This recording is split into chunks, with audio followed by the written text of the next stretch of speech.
जो आजकल हम लोग इंस्टाग्राम और पिंटरेस्ट और जो अदर सोशल मीडिया चैनल्स हैं उसमें काफ़ी एस्थेटिक इमेजेस और लुक्स देखने को मिल रहे हैं इंटीरियर डिज़ाइनिंग के पॉइंट ऑफ व्यू से। मतलब हम सबके दिमाग में ये ख्याल आता है, उस चीज़ को इम्प्लाई करना चाहते हैं अपने वर्क स्पेसेस में या अपने एरियाज़ पे, लिविंग एरियाज़ में। तो वो प्रैक्टिकली पॉसिबल है, कभी कभी लगता है रियलिटी में वो नहीं हो पाएगा या हो पाएगा।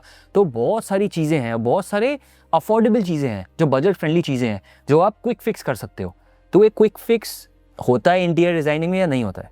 पिंटरेस्ट और इंस्टाग्राम ना आज की डेट में मोस्ट ट्रेंडिंग है, जो इंटीरियर डिज़ाइन आर्किटेक्ट भी फॉलो करते हैं और कॉन्सेप्ट भी वो काफ़ी बार वहाँ से लेते हैं और एग्जीक्यूट करते हैं। आपने पूछा कि कहते हैं कि कितना बेनिफिशियल है। देखो क्या होता है, हर चीज़ के एडवांटेज और डिसएडवांटेज भी होते हैं। जैसे क्या होता है, आपने कोई डिज़ाइन देखा, आपने कहा मेरे बेडरूम में ऐसा डिज़ाइन कर दो, बट आपने वो डिज़ाइन देखा, ज़रूरी नहीं है कि वो आपके बेडरूम में एग्जिस्ट कर हो पाएगा नहीं हो पाएगा। क्योंकि क्या होता है, आपके बेडरूम का साइज़ का वॉल का साइज़ अलग है, जो आपने डिज़ाइन देखा उसका साइज़ अलग है। सपोज़ को हम इमेजिन करते हैं आपके बेडरूम की बैक का वॉल है 10 फीट का, 10 फीट बाय 10 फीट, ठीक है, और आपने डिज़ाइन देखा वो 20 फीट बाय 10 फीट है। जो 10 फीट का डिफरेंस है वो कैसे कवर अप करोगे? एक इशू ये आता है।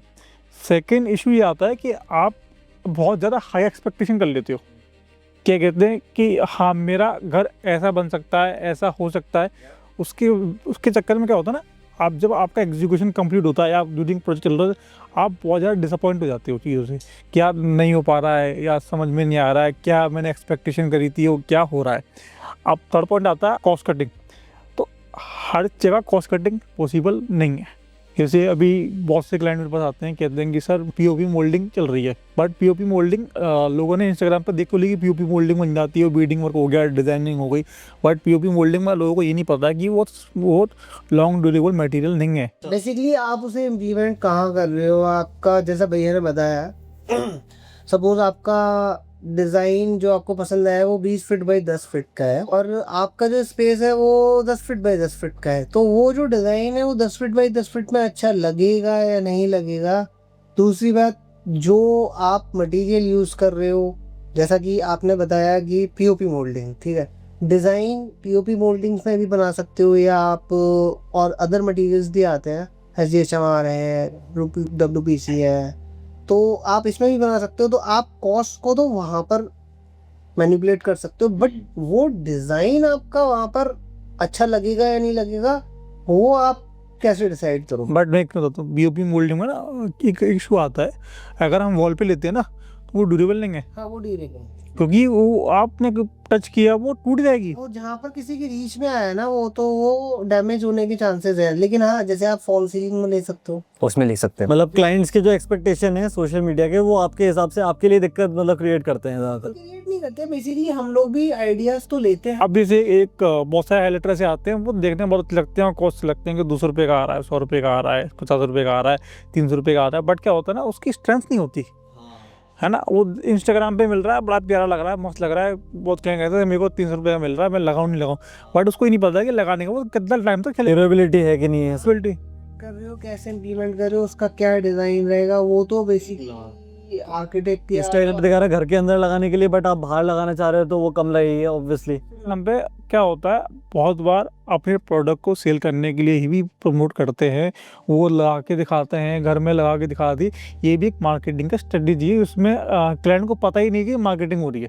कि ग्रेड के हिसाब से बना होता है ना आपका, किस ग्रेड का मटेरियल है, इंटीरियर ग्रेड का मटेरियल है, एक्सटीरियर ग्रेड का मटेरियल है। अब जैसे एक्सटीरियर ग्रेड के मटेरियल की जो स्ट्रेंथ होती है वो थोड़ी ड्यूरेबिलिटी ज्यादा होती है, रेटअप होता है कि पानी से खराब ना हो, बिल्कुल धूप से खराब ना हो, उसका कलर फेड ना हो, हवा, पानी, बारिश, जो भी बहुत सारी चीजें, इन सब चीजों को वो सह सके। और इंटीरियर ग्रेड के मटेरियल थोड़े अलग होते हैं। अगर हमें बहुत से आर्किटेक्टों में देखें, बालकनी में फॉल सीलिंग करा देते हैं ट्रेंड के चक्कर में, पंखे लगा लेते हैं, पंखे लगा लेते हैं। जैसे पंखा आप लगा सकते हैं, बट अगर आप फॉल सीलिंग करा रहे हैं तो आप फॉल सीलिंग करा सकते हैं, बट आप पीओपी की फॉल सीलिंग करा रहे हैं, वो कराते हैं। पेरिस की फॉल सीलिंग किस वजह से तो सर्वाइव नहीं करेगा। वो पीओपी मैग्नेट है पानी के लिए, जहाँ पानी आएगा वो एक क्विकली ऑब्जर्व करेगी और वो बहुत फास्ट सप्लाई करेगी। अच्छा, जहाँ जहाँ वो कनेक्टेड है पीओपी वो सब जगह बहुत पूरा गीला कर देता मतलब विद इन सेकंड फैलेगी, विद इन सेकंड, सीलन तुरंत बढ़ेगी एकदम। तुरंत विद इन आपकी पूरी फॉल सीलिंग खराब करती चली जाएगी। या फिर वहाँ पर अगर आपको फॉल सीलिंग कराना है, डिजाइन लेना है, आपको एक एम्बियंस क्रिएट करना है, तो आप फॉल सीलिंग करा सकते हैं, बट आपको मटेरियल चूज करना पड़ेगा कि मैं किस मटेरियल की वर्किंग कराऊं जो कि धूप को भी सर्वाइव, धूप को भी देख सके और पानी को भी देख सके, अगर इनफैक्ट आग भी लगती है तो वो आग भी झेल सको। इंटीरियर पार्ट में पीओपी यूज कर सकते हैं, लेकिन जहाँ आपका एक्सटीरियर पार्ट है या यहाँ पर पानी बालकनी में नहीं करा बेसिकली। बालकनी में बिल्कुल नहीं करानी चाहिए, मैं क्लाइंट को मना करता हूँ। करती नहीं है। और मैं तो जैसे आपने बताया कि एक सॉर्ट ऑफ पॉसिबल मिस्टेक लोग करते हैं, तो ऐसी डूज एंड डोंट्स अगर हम देखें इंटीरियर डिज़ाइनिंग के पॉइंट ऑफ व्यू से, राइट फ्रॉम द स्क्रैच, अगर हम कुछ बेसिक पॉइंटर्स देना चाहें पब्लिक को, हमारे जो व्यूअर्स है और जो जनरल पब्लिक है वो भी समझ सकेंगे, या this is a like sort of a valuable information for all of us. POP के साथ बाहर पनिंग भी नहीं होती है, उसके एक्सटीरियर टेक्सचर पेंट आते हैं, पुटिंग भी अलग आती है, वो यूज़ करी जाती है। बाहर लोग जनरली पनिंग भी करा देते हैं, वो भी गलत है। पनिंग कर रहा था, हाँ हाँ, वो नहीं करना। नहीं कराना चाहिए, बाहर कभी नहीं करना चाहिए। सजेशन जाता है कि आप ग्रेनाइट या मार्बल टाइल्स का यूज़ करो। सो ये आपने कहा कि एक्सटीरियर का, कि आपको वो चीज़ नहीं उधर नहीं करवानी चाहिए। ऑलराइट। सेकंड मटेरियल हम सजेस्ट करते हैं कि एक्सटीरियर में कभी भी वुड का यूज़ ना करें, क्योंकि वुड की लाइफ है नहीं। आप कितनी भी कंपनी से वारंटी लेना ना, क्योंकि सनलाइट की जितनी हाई इंटेंसिटी से वो पड़ेगा ना, उसकी लाइफ ऑटोमेटिकली कम होती चली जाएगी। तो जितना पॉसिबिलिटी हो कि आपके जो डोर बने, या तो आगे मुमटी हो या फिर आपका एमएस का या अदर मटेरियल यूज़ करो आप एक्सटीरियर के लिए। थर्ड पॉइंट हम ले सकते हैं, जैसे कि अभी बाथरूम में भी फॉल सीलिंग बहुत ट्रेंडिंग में आ गई है। फॉल सीलिंग तो काफी लंबे मतलब काफी समय हो गया ट्रेंडिंग में है, हम लोग करते हैं। और बाथरूम में जनरली लोग जो वैनिटी बनवाते हैं ना, वो बनवाते हैं वुड की, गलत है, कभी नहीं बनवाना चाहिए। आप पानी के अंदर वुड को दे रहे हो, मॉइस्चर आ रहा है बाथरूम में, तो मॉइस्चर आ रहा है, तो हमेशा बाथरूम के अंदर वैनिटी आप वुड की कभी यूज़ मत करें, चाहे कंपनी कितनी भी साल की वारंटी दे रही हो, अवॉइड करना है उसके लिए। और उधर मटेरियल आते हैं, सस्ते भी आते हैं, कॉस्टली भी आते हैं, आपकी चॉइस है वो कौन सा यूज़ करना है, क्योंकि वो वैनिटी आपकी फिक्स्ड हो जाएगी, वो मूवेबल नहीं है, आप उठा के कहीं और रख रहे हो। तो आप कॉस्ट कटिंग मटेरियल भी ऐसे आते हैं जो उसको आप यूज़ करके बनवा सकते हो। करेक्ट। तो लॉजिक और साइंस वारंटी और गारंटी से काफ़ी आगे है, बहुत आगे, क्योंकि वारंटी कंपनी एक आपको स्पेसिफिक प्रोडक्ट की दे रही है, एक टाइम तक की दे रही है, और कहते हैं एक स्ट्रेंथ तक की दे रही है। आप किसी चीज़ को उससे ज़्यादा प्रेशराइज करोगे तो वो वारंटी किसी काम की नहीं है। आप कंपनी वाले तो बोलो कि आपने वाटर प्रूफ की वारंटी देगी, वो उसमें लिखा होगा कि इतनी डेंसिटी तक दी है मैंने, इतने टाइम तक की दिया। आप मैं कंपनी कभी नहीं बोलेगी आप मेरे बोर्ड को पानी में डुबो के रख दो, गया आप समुद्र में डाल दो, ये तो डूबेगा ही नहीं, ये ख़राब ही नहीं होगा, ऐसा पॉसिबल ही नहीं है। हाँ, उसकी एक लाइफ है कि वो एक टाइम तक मेंटेन करेगा, उसके बाद वो ख़राब होना चालू होगा। बट कुछ मटेरियल ऐसे होते हैं जो आपके लॉन्ग टाइम तक भी नहीं होते, उनको कुछ भी करता है, मगर पानी में ओनली। हाँ, कोई ऐसा नहीं है कि वो अदर जगह पे भी वर्किंग करेंगे, नहीं, ऐसा नहीं, पॉसिबल नहीं है। सबकी अपना एक क्राइटेरिया, उसकी वर्किंग उस तरीके से करी जाती है। ऑलराइट। तो आपने 3 चीज़ अभी बताई, एक बाहर का एक्सटीरियर का जो आप बता रहे थे, उधर पनिंग पनिंग नहीं कराना चाहिए, पनिंग नहीं कराना चाहिए, पनिंग नहीं करवाना चाहिए। एक आपने दूसरा बताया कि जो विंडोज़ होती है और जो उसके आगे मुमटीज़, वुड की यूज़ नहीं वुड करनी की है, यूज़ करनी नहीं है, और जो वॉशरूम्स में है उधर वुड यूज़ नहीं करना है। फोर्थ मटेरियल जहाँ पे हमारा सीलन का इशू होता है, वहाँ लोग माइसन बोर्ड यूज़ करते हैं, गलत यूज़ करते हैं, कभी यूज़ नहीं करना चाहिए। माइसन बोर्ड आपका वाटर ऑब्जर्विंग मटेरियल है। हाँ, ये करेक्ट है कि वो टर्माइट प्रूफ है, बट वाटर प्रूफ नहीं है। वाटर रेजिस्टेंट नहीं है। वाटर रेजिस्टेंस भी नहीं है ना, वाटर प्रूफ भी नहीं है। कंपनी कभी वाटर रेजिस्टेंट लिख के नहीं देगी उस बोर्ड पे, अगर लिख के दे रही है तो वो स्कैम है, क्योंकि आप उसको पानी डालना विद इन सेकेंड ऑब्जर्व करेगा वो, विद इन सेकेंड।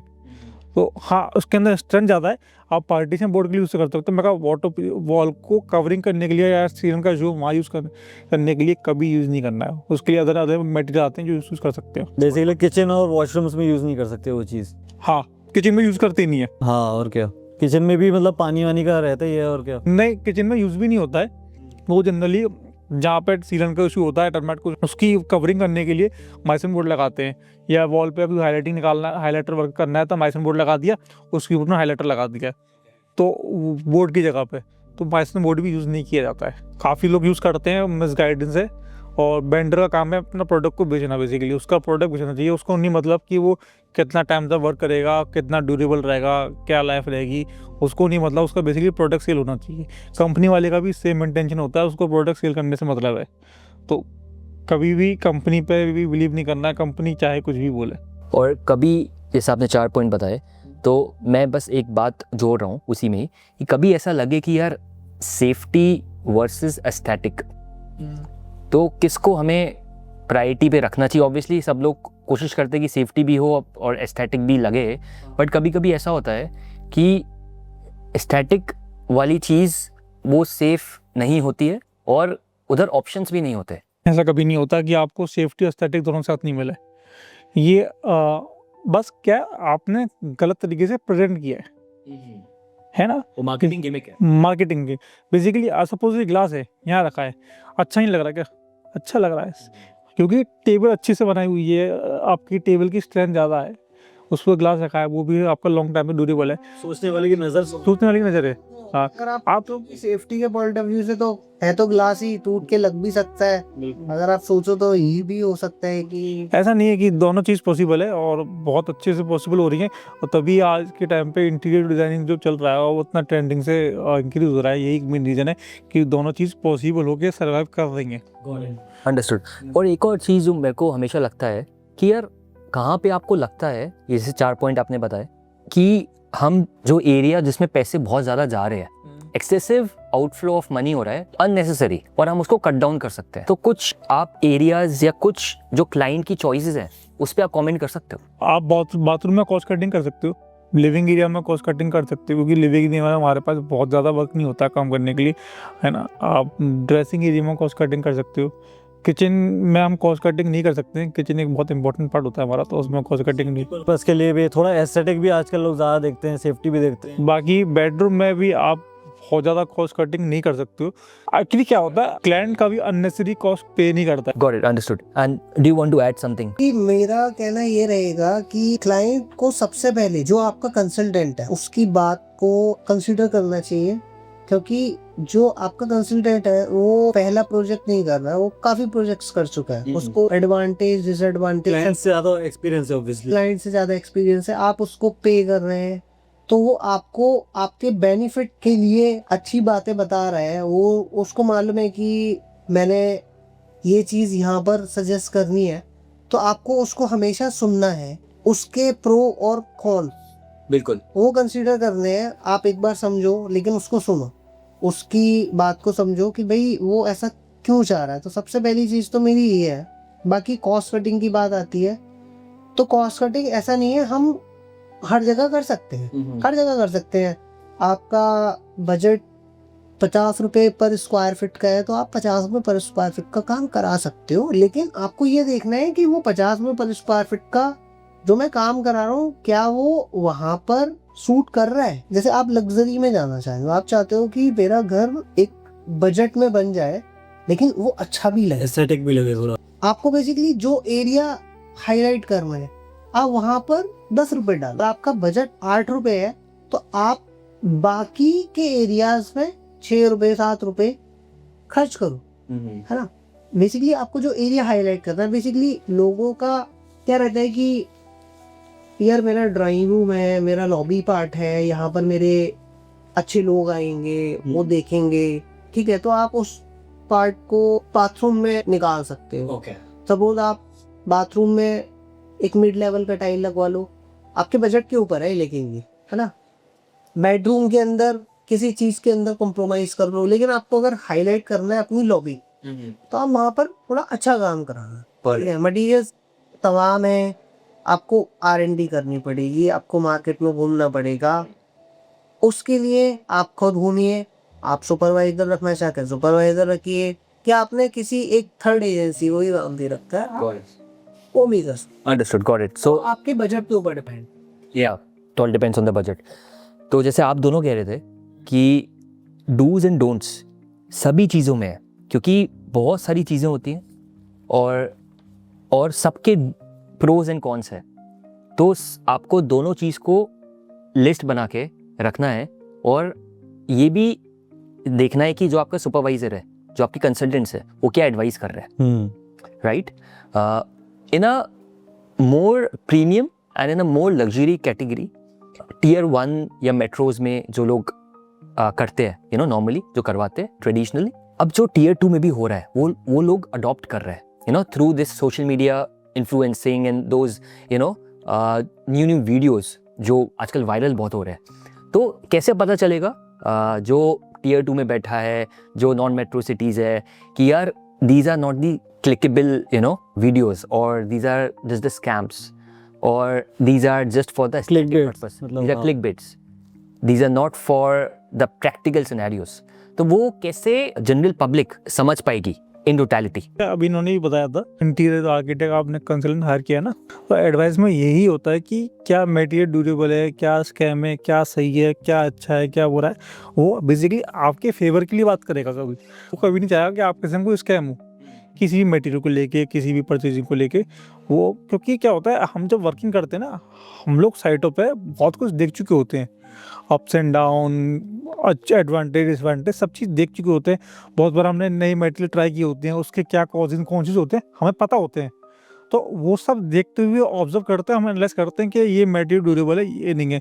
जैसे कि अब आज के टाइम पे काफ़ी सारी कैटेगरी सिंक आ गई हैं, सब क्वार्ट्ज में सिंक आती हैं। तो हमें पता है कि हमने इतनी लगा दी है, हमें पता है कि क्वार्ट्ज सिंक कितनी ड्यूरेबल है, कितनी ड्यूरेबल नहीं है, हमें कॉन्फिडेंस आ चुका है। किस कंपनी की हाँ, ड्यूरेबल है, हाँ। किस कंपनी की ड्यूरेबल नहीं है, वो भी अलग अलग कंपनियां अलग अलग डेंसिटी का प्रोटेक्शन कर रही है, अलग अलग लेवल पे काम कर रही है। और बेसिकली आपका जो कंसल्टेंट है ना, आपको एक सही एडवाइस इसलिए देगा क्योंकि आप उस काम के लिए उसको पे कर, परफेक्ट। उस काम के लिए उसको पे करते हैं। बेसिकली वो एक आपका एडवाइजर है, आपकी डिजाइनिंग और आपका मटेरियल सिलेक्शन का सपोर्ट तो आपको कर ही रहा है। बेसिकली वो मेनली आपका एक एडवाइजर है, उसको मालूम है कि भाई अपने को अगर एक मटेरियल यहाँ पर अप्लाई कर रहे हैं तो वो किस ग्रेड का मटेरियल होना चाहिए। क्योंकि जैसे अब मैं एक एग्जांपल लेता हूँ, ग्रीन का एक बोर्ड आता है, जैसे अगर हम प्लाईवुड की बात करें तो ग्रीन एक कंपनी है ना, और भी बहुत सारी फोरमाई का है, लीजेंड है, है, और मनीलैम है। बहुत सारे लोग, बहुत सारी तो अब जो आपका कंसल्टेंट है ना, वो आपके बजट के अकॉर्डिंग क्या सूटेबल रहेगा, वो मटेरियल चूज करेगा। आपका बजट है 100 रुपए, वो आपके बजट के अकॉर्डिंग आपको मटेरियल बताएगा कि आपका अगर बजट 100 रुपए है तो आपको इस पर्टिकुलर मटेरियल के अंदर जानी चाहिए, और उसमें भी एक दो ऑप्शन हो सकती हैं। सपोज कोई 90 पैक का है, कोई 100 हो सकता है, फलाना हो सकता है, धमाका हो सकता है ना। तो वो आपको एक बता देगा कि भाई आपके बजट के अंदर एक अच्छा मटेरियल ये आता है, ये आता है, ये आता है, ABC तीनों मटेरियल सैंपल आ जाएंगे। कारपेंटर आएगा, कारपेंटर उसे काटेगा, कारपेंटर भी बता देगा कि भाई साहब ये वाला बोर्ड सही। बेसिकली क्या होता है, अब जैसे ग्रीन लैम्प बहुत कॉमन बोर्ड है, जो कंपनी को पता है कि या क्लाइंट को पता होता है ये बढ़िया बोर्ड है। अब क्या होता है, मार्केट में इसके सब्सिट्यूट भी हैं जो उसमें आप अपनी कॉस्ट कटिंग कर सकते हो, और ज़रूरी नहीं है आपको हर जगह ग्रीन का या आपको सब्सिट्यूट ही लगाना है, क्योंकि हर बोर्ड की कैटेगरी होती है, वहाँ उसी कैटेगरी का बोर्ड लगाया जाता है। बोर्ड में 3 कैटेगरी आती हैं, MR, गोल्ड और गोल्ड प्लस। तो MR क्या होता है, आपका खाली टर्माइट प्रूफ होता है, वाटर प्रूफ नहीं होता है। बेसिकली क्या होता है कि जैसे कि ग्रीन की जगह सब्सिट्यूट बोर्ड आते हैं, तो हमें पता होता है कि ये बोर्ड कितना ड्यूरेबल है, क्यों अच्छा है, क्यों ग्रीन के लेवल का है, क्यों ग्रीन के लेवल का नहीं, क्योंकि हम वो चीज़ें फेस कर चुके हैं, उस जोन से निकल चुके हैं ऑलरेडी। हम साइड पे बहुत बार उस प्रोजेक्ट को लगा चुके हैं, हमें कॉन्फिडेंस आ जाता है जब बोर्ड सक्सेसफुली लग जाता है। और हमें जब रिपोर्ट आती है कि हाँ बोर्ड अच्छा लग रहा है, बोर्ड की कोई इशू नहीं आ रहा है, बबल नहीं आया है या फूला नहीं है वेदर चेंज होने के बाद भी, तो हमें पता चल जाता है कि यार वेट बोर्ड सर्वाइव कर जाएगा। अब ये करते करते आइडिया लग जाता है हमें। हाँ हाँ करेक्ट। तो ट्रेंडिंग में फ्लोरिंग में आजकल क्या ट्रेंड चल रहा है आजकल इंडिया के होम्स में, आगरा के होम्स में फ्लोरिंग में मटेरियल क्या चल रहा है आजकल? मतलब आजकल जो लोग ज़्यादा प्रेफर कर रहे हैं, हाँ, और जो उनके प्रेफर कर रहे हैं, या फिर आजकल लोग मतलब बजट में भी रहे, वेस्टर्न कल्चर से जो और इन्फ्लुएंस हो रहे हैं लोग, एस्थेटिक क्या में भी चल ठीक रहा है, लगे। मतलब एस्थेटिक में अच्छा लग रहा है। तो आप अपना सबसे पहले बजट बताइए मुझे, मैं आपको मिड रेंज, लो रेंज और एकदम अल्ट्रा, तीनों बताइए आप। 3 सेगमेंट्स में डिवाइड करेंगे, एक लो रेंज, एक मिड रेंज और एक लग्जरी मतलब अल्ट्रा। तो अगर हम बात करते हैं कि मिड मिड बिल्कुल लो वाली, मिड वाली भी नहीं, लो वाली, तो लो में आपका टाइल आता है ना, जो सेरेमिक टाइल होता है। टाइल में एक और कैटेगरी आती है जिसको हम ट्रेंडिंग बताइए एकदम। हाँ मतलब लो में भी, मतलब ट्रेंड लो में भी ट्रेंडिंग में जाएंगे तो हम विट्रीफाइड टाइल में जाएंगे, जो कि कॉस्ट करता है लगभग 35 रुपीज स्क्वायर फीट से 50 rupees per square feet Okay. Material. ठीक है। ये विट्रीफाइड टाइल होता है, 2x2 का टाइल होता है। शेड्स आपको काफी सारे मिल जाते हैं, वो आपकी चॉइस के ऊपर है, आप कौन सा सिलेक्ट करते हैं। और मिड रेंज में अगर आप मिड रेंज में जाते हैं तो मिड रेंज में आपको टाइल ही आएगा, ऑप्शन में आपको स्टोन भी मिल जाएगा, बट टाइल में साइज डिफरेंट होगा, कलर डिफरेंट होंगे, थिकनेस भी होगी थोड़ी। क्योंकि जो मैंने आपको पहले जो लो रेंज बताई उसकी टाइल की थिकनेस और साइज एक बाउंड है, मतलब 4-5-6 mm तक का टाइल होगा, और उसकी जो साइज होगी वो 2x2 या 2x4 है ना। अगर हम अपना थोड़ा सा लेवल बढ़ाते हैं तो हम 2x4 से लेके 8x4 तक जा सकते हैं, जिसके अंदर हमको थिकनेस भी मिलेगी, कलर शेड ऑप्शन भी मिलेंगे। इस कैटेगरी में हम स्टोन भी चूज कर सकते हैं, हम स्टोन में भी जा सकते हैं। इस रेंज में अपने को स्टोन भी मिल जाएगा, बट कलर्स और थिकनेस ऑप्शन थोड़े कम होंगे, वो एक मिड रेंज के स्टोन होंगे, लेकिन टाइल इस पे अच्छा टाइल मिल जाएगा अपने को लग्जरी वाला। हमारा बजट और अच्छा है तो इसमें हम 8x4 के टाइल में जा सकते हैं, लेकिन उसमें भी एक अच्छी कैटेगरी के अंदर, जो कि शेड्स थोड़े से डिफरेंट होंगे, जो कि एक अल्ट्रा लग्जरी कैटेगरी में आते हैं। और अगर हम स्टोन में जाते हैं तो फिर हमारे पास यहाँ पर 1000-2000 रुपए पर स्क्वायर फीट तक के स्टोन्स आ जाते हैं, जो कि बहुत अल्ट्रा लग्जरी फील देते हैं। इसको आप लगवा सकते हैं, और इसको लगवाने का भी थोड़ा सा चार्ज होता है, अच्छा खासा चार्ज होता है। जो लेबर होती है वो एक अच्छा चार्ज लेती है, क्योंकि उसकी जो मेकिंग होती है, उसकी कटिंग होती है, बेसिकली उसको काटने के लिए भी थोड़े अच्छे ब्लेड्स लगते हैं, मतलब डायमंड ब्लेड हो गया, उसकी घिसाई हो गई, वो भी बहुत तरीके से बारीकी सी होगी, एकदम बारीकी से होगी, तभी उसका एक प्रीमियम फील आपको मिल पाएगा।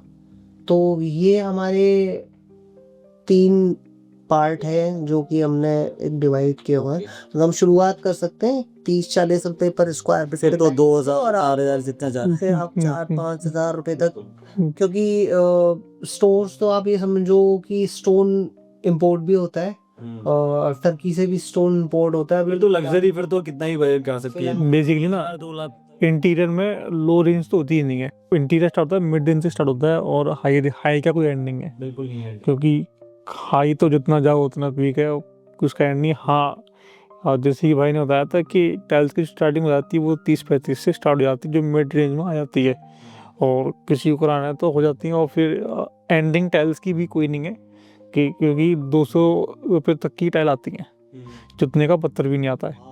पत्थर की स्टार्टिंग भी नहीं है, पत्थर की स्टार्टिंग भी आपकी 30-40-50 रुपये की आती है, बट टाइल्स प्रीमियम टाइल्स 200 रुपये स्क्वायर फुट तक की आती है, जो अच्छा। जितना बड़ा होगा हाँ, और नहीं, इसको लगाने वाला भी आदमी भी सोचता है लगाने से पहले, क्योंकि हर आदमी उसको अफोर्ड नहीं कर सकता है। ठीक है, आप बताइए। हाँ, ट्रेंडिंग भाई, सीलिंग में आजकल क्या ट्रेंडिंग है? सीलिंग में सबसे ज़्यादा ट्रेंडिंग चल रहा है हमारा पीओपी, क्योंकि बिना पीओपी के तो इंटीरियर आप पीओपी तो बहुत टाइम से चल रहा है भाई, मतलब अभी तक चेंज नहीं आया। पीओपी का कोई चेंज नहीं आएगा, और मुझे लगता भी करा कोई नहीं है अभी तक। रीजन क्या है ना, पीओपी ड्यूरेबल है, देती है वो, बेसिकली सीमलेस होती है। लेकिन चीज़ वो उसमें मल्टीपल डिज़ाइन फ्री हैंड है, मतलब हमें खुला छोड़ दिया है, आपको जो मन करना है अब इससे डिज़ाइन निकालो। हमारी कोई बाउंडेशन नहीं है, कोई लिमिट नहीं है पीओपी में, आप कुछ भी कर सकते हो। पीओपी का आप राजा हो, आपका जो मन करा आपने कहा पीओपी का महल बना दो, आप सीलिंग के अंदर पीओपी का महल तक बना सकते हो। वाला कारीगर होना चाहिए बेसिकली, इसलिए पीओपी ट्रेंडिंग। जब आपकी लिमिटेशन आ जाती है ना, वो डिज़ाइन वही ख़त्म हो जाता है। जब आपकी बाउंड्री आ गई कि यहाँ से इसके ऊपर आप नहीं कर सकते हो, इस तो वो डिज़ाइन का एंड आ जाता है। जैसे कि स्टोनों का भी अभी तक एंड नहीं आया है। स्टोन पहले भी ट्रेंडिंग में था, अभी भी ट्रेंडिंग में, अब रॉयल फील्ड में आ गया है, क्योंकि उसका भी कोई एंडिंग है। हाँ, जो हाईलाइटरों का एंड आ गया, क्योंकि उनकी लिमिटेशन होती है। हाँ, उनकी एक लिमिटेशन होती है कि आप उससे ज़्यादा उसमें कुछ कर नहीं सकते हो, तो इसलिए वो आज है कल नहीं है। बिल्कुल। हाँ, वो टेम्पररी वो टेम्परेरी है, मतलब वो ट्रेंडिंग क्या होता है, जो सब लोगों को अच्छा लगे वो ट्रेंड है, गॉट इट। चाहे वो पीयूपी हो, चाहे वो बोर्ड हो, चाहे आपका मार्बल हो, चाहे वो बेड हो। जैसे पहले वुड के बेड बहुत चलते थे, अब फैब्रिक बेड आ चुके हैं, तो वुड के बेड से लोग बोर हो चुके हैं। अच्छा, आजकल मैं इंस्टाग्राम पर वीडियोस देख रहा हूँ भाई, वो एआई वाले आते हैं, कुछ रियल भी होते हैं। वो कुछ अंदर लोगों ने कुछ पत्थर डाले और कुछ एक ट्रांसपेरेंट सा कुछ क्लियर एपॉक्सी डाला, वो हाँ। जम गया तो वो बढ़िया एस्थेटिक लुक देता है। वो वो कि पॉसिबल नहीं है एक्चुअली, यहाँ के होम्स के लिए पॉसिबल नहीं है। नहीं, क्योंकि वो क्लियर एपॉक्सी है, वो हार्ड मटेरियल है। आप पहली चीज वो चीज़ आप एग्जीक्यूट नहीं कर सकते हो। सेकेंड चीज़ उसके कारीगर आगरा में नहीं है अभी तक, अभी तक है नहीं। हाँ नहीं है, ठीक है। थर्ड चीज़ वो टेम्परेचर जब वो डलता है ना, उसके संग हार्डनेस और डलता है, जो उसके टेम्परेचर को 40-50 डिग्री तक ले जाता है। इस एस्थेटिक को बोलते क्या है? ये क्लियर एपॉक्सी होती है, क्लियर एपॉक्सी। हाँ। उसमें जो हार्डनेस होता है वो 40 डिग्री टेम्परेचर ले जाता है, जिससे आपकी बॉडी चल सकती है। अच्छा, इतना वो गर्म होता है, उतना गर्म पे वो डालना पड़ेगा, तो वो डालना पड़ेगा, सूखेगा। तभी सूखेगा, वरना वो एक महीने तक सूखेगा ही नहीं। अच्छा, हाँ, वो आपने डाल दिया, मतलब वो ऐसा एडमिट डाल दिया आपने, ना निकालने का ना लगाने का। यहाँ जून जुलाई में तो पिघल जाएगा फिर तो ये। हाँ, तो इसलिए उसको करने के लिए भी बहुत टिपिकल चीज़ चाहिए, और उसको करने वाला भी थोड़ा सा एक्सपर्ट होना चाहिए। हम क्योंकि वीडियो को देख के कोई चीज़ इंस्पायर होकर हम उसको एग्जीक्यूट हर चीज़ पॉसिबल नहीं कर सकते हो, क्योंकि देखने में अच्छा लग रहा है, रियल लाइफ में अच्छा नहीं रहेगा। हर चीज़ जो फोटो में अच्छी लगती है उस थोड़ी क्या आपके घर पर अच्छी लगे। जो कुछ गिमिक्स जो आपको दिख रहे हैं प्रमोशनल पर्पस से हो रहा है, और जो आप बताना चाहें कि जो लोग दिखा रहे हैं इंस्टाग्राम पर, बेसिकली वो चीज वायबल नहीं है आपके हिसाब से। बेसिकली वो कुछ चीजें ऐसी हैं जो अभी एआई आ गया है, तो उससे क्या है कि चीजें ऐसे होते हुए दिखती हैं जो कि प्रैक्टिकली उतना पॉसिबल नहीं है। बहुत सारे मटेरियल ऐसे आ चुके हैं जो हाइलाइटर में आते हैं, और क्लाइंट को लगता है कि ये बहुत सस्ता आ रहा है और ये लगाना चाहिए, पर वो ड्यूरेबल नहीं होते यार। मटेरियल जो आपको इंस्टाग्राम पे दिख रहा है वो जरूरी नहीं है वो ड्यूरेबल हो, क्योंकि वो क्या हो सकता है, प्रमोशनल एड भी हो सकता है। वो आप देख रहे हो, उसको फील नहीं कर रहे बेसिकली आप, और बिना फील करे आप सपोज करो कोई चीज़ ले रहे हो, तो आप खाली आप ब्लफ चल रहा है, क्योंकि वो अच्छा भी सकता है, वो ड्यूरेबल भी सकता है, वो नॉन ड्यूरेबल भी सकता है, दोनों चीज़ें। प्रोज बता रहा है, कॉन्स नहीं बता रहा है उसको उसको वो बेसिकली। कोई नहीं बताता अपने कौन कहता है। ऐसी ऐसी भी होती है जो प्रैक्टिकली पॉसिबल ही नहीं है, वो एआई से बना दी है उन्होंने, प्रैक्टिकली पॉसिबल नहीं है या मार्केट में अवेलेबल नहीं है, वो तो बस डिजाइन के तौर पर तो कुछ बना करके दिखा लिया, बट वो प्रैक्टिकली पॉसिबल नहीं है। तो आप उसको, अच्छा कोई जिद पे अड़ गया, वो बोलता है कि नहीं जी मेरे को तो ऐसे ही चाहिए, अब वो प्रैक्टिकली पॉसिबल नहीं है तो कैसे बना लो। आपको कुछ अपने व्यूअर्स को अपने कंसल्टिंग एक्सपीरियंस के दौरान जो आपको लगा कि यार ये पब्लिक को पता होना चाहिए और वो बहुत ज़रूरी है सभी लोगों के लिए, तो कुछ आप बताना चाहे अपने वर्किंग एक्सपीरियंस के पॉइंट ऑफ व्यू से? आप कभी भी इंटीरियर डिजाइनर हायर करो या आर्किटेक्ट हायर करो, आप फुली माइंड मेकअप करो कि मुझे इससे काम कराना है या इससे काम नहीं कराना है। आपको कॉन्फिडेंस आना चाहिए, क्योंकि क्या होता है, आपने हायर करने के बाद आप ये नहीं सोचो कि आप उसकी कंसल्टेंसी ना लो। आप अमाउंट दे रहे हो, उसके बाद कर अपने मन की रहे हो, तो आप बेसिकली वेस्टेज ऑफ मनी कर रहे हो, आप पैसा पूरा वेस्ट कर रहे हो, आप उसकी कंसल्टेंसी का यूटिलाइज नहीं कर रहे हो। वो आपको बता रहा है कि ये मटेरियल ड्यूरेबल नहीं है या एलिमेंट ड्यूरेबल नहीं है, आप तब भी उसकी बात को नहीं ले रहे हो। वैसे फिर आपने कंसल्टेंसी लेना नहीं लेना एक बराबर है। सेकेंड चीज़, अगर किसी आर्किटेक्ट के थ्रू काम कर रहे हो तो उससे कंसर्न करो कि कितना प्रोजेक्ट किस हिसाब से होना चाहिए, क्या होना चाहिए, कैसे होना चाहिए। ऐसा नहीं है कि मज़ा नहीं आ रहा है या फंड नहीं है, बजट नहीं है, क्योंकि अगर आर्किटेक्ट अकॉर्डिंग प्रोजेक्ट नहीं हो रहा है तो 98% है प्रोजेक्ट अच्छा निकल के नहीं आएगा। थर्ड, आप जितनी इंपॉर्टेंस आर्किटेक्ट को दो, इंटीरियर डिजाइनर को दोगे, उससे वो ज़्यादा इंपॉर्टेंस आपको देगा। अदरवाइज आपने आर्किटेक्ट इंटीरियर डिजाइनर को इंपॉर्टेंस नहीं दी, वो आपको इंपॉर्टेंस नहीं देगा, क्योंकि वो उसके माइंड में जाएगा क्या ये बंदा मेरे से इंटरेस्ट नहीं ले रहा, इसको इंटरेस्ट नहीं है मेरी कंसल्टेंसी लेने में, तो मैं ज़्यादा इनिशिएटिव क्यों लूँ। आपको सीरियसली लेना तो आपकी लोग हैं। Exactly correct. तो उस केसेस में क्या होता है, प्रोजेक्ट अच्छे निकल के नहीं आता है। तो बेसिकली एक तरह से आर्किटेक्ट के लिए भी टाइम वेस्टेज है कि उसने मेरे 1 साल या 6 महीने 2 महीने 3 महीने एक प्रोजेक्ट के दिए, वो अच्छा निकल के नहीं आया, उसका टाइम वेस्ट हुआ इनडायरेक्टली।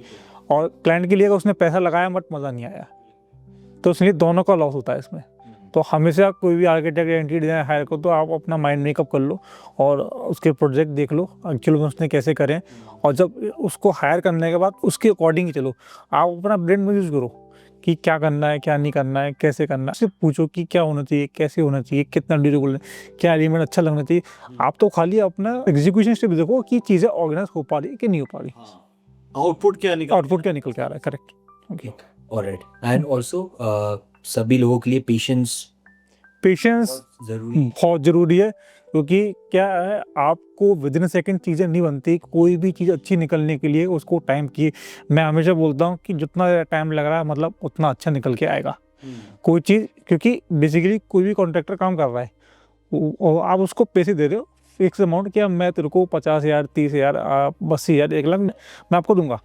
उसके वो टाइम स्पेंड कर रहा है, तो जितना वो टाइम स्पेंड कर रहा है बेसिकली वो आपके लिए स्पेंड कर रहा है। जितनी जल्दी वो आपके यहाँ से निकलेगा उतना ही कम अच्छा लगेगा, जितना ज़्यादा स्पेंड करेगा उतना ही अच्छा निकल के आएगा।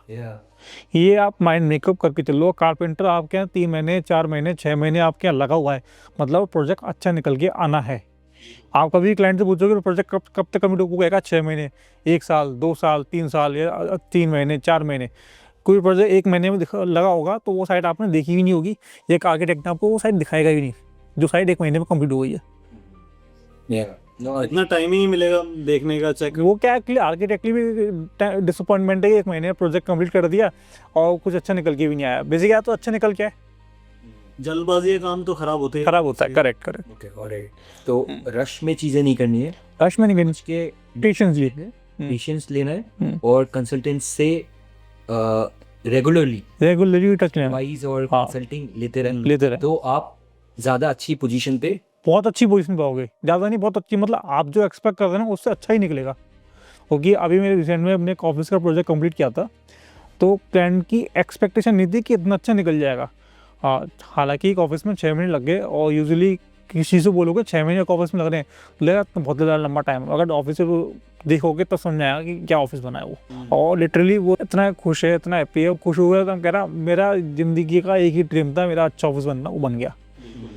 और बात आती है फंड की, तो एक कहते हैं ना कि एक बार प्रोजेक्ट कंप्लीट हो जाता है और आपके मन का निकल जाता है तो आप पैसे को काउंट ही नहीं करते हो। बिल्कुल कि कोई नेगोशिएट ही नहीं कोई नेगोशिएशन, क्योंकि आप खुश हो जाते हो, आपका मन अंदर से खुश हो जाता है, पैसा कुछ वैल्यूबल नहीं लगता है।